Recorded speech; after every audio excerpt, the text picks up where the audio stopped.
नमस्कार दर्शक बंधु आपको स्वागत करुच्ची आम न्यूज चैनल को चलते आखि पकाइबा यह मुहूर्त एक बड़ खबर। ओडिशा रे आउ 6 दिन प्रबल अति प्रबल वर्षा आशंका रही अछि। आसंता जुलाई 3 तारिख रे उत्तर पश्चिम बंगोपसागर एक लघुचाप सृष्टि होवार संभावना रही। यार प्रभाव रे ओडिशा रे आहुरी 6 दिन पर्यंत वर्षा जारी रही पारे।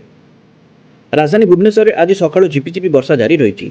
एथिसह सारा ओडिशा रे आसंता 6 दिन पर्यंत वर्षार परिमाण बढ़िबो बोली पूर्वानुमान कराଯାଇଛି। चलित मौसुमी ऋतुर प्रथम लघुचाप आसंता जुलाई 3 तारिख बेलू पश्चिम केन्द्रीय एवं संलग्न उत्तर पश्चिम बंगोपसागर रे अंचल रे सृष्टि होबार संभावना रही। पाणीपाग विभाग सूचना अनुसार एक लघुचाप बलय सृष्टि हेबाकु थिबा बेले आगकू एहार तीव्रता एवं प्रभाव केमिति रहिबो से नहीं परवर्ती समय रे स्पष्ट सूचना दिया जिवो। पाणीपाग विशेषज्ञों अनुसार ओडिशा रे सोमवार ठारू जुलाई 6 तारिख पर्यंत क्रमागत भावे वर्षा जारी रहिबो। आसंता 7 दिन मध्य रे राज्य रे केतेक स्थान रे साधारणरू प्रबल वर्षा हेबार संभावना थिबा बेले सोमवार रु वर्षार प्रकोप आहुरी बढ़िबो।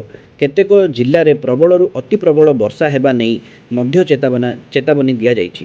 सरकारी रेकर्ड अनुसार जून 1 तारिख रु आज पर्यंत ओडिशा रे हाराहारी 209 मिलीमीटर वर्षा हेइथिबा बेले किंतु वर्तमान सुधा मात्र 110 मिलीमीटर वर्षा रेकर्ड करा जाइछि। एहा फल रे राज्यर प्राय 54% वर्षार नियंट देखा जाइछि।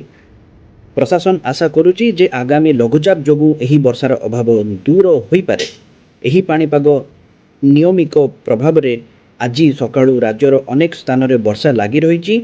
विशेषकरी अनुगुल, झारसुगुड़ा, ढेंकानाल, नयागढ़, खोर्धा, भुवनेश्वर, कटक, कोरापुट, पुरी, गजपति, जगतसिंहपुर, केन्दुझर, बरगढ़, बलांगीर, बौद्ध, सोनपुर, कंधमाल, सुंदरगढ़, मालकानगिरी, देवगढ़ एवं संबलपुर भली प्रमुख जिला गुड़िक झिपिझिपिरु मध्यम धरणर वर्षा जारी रही।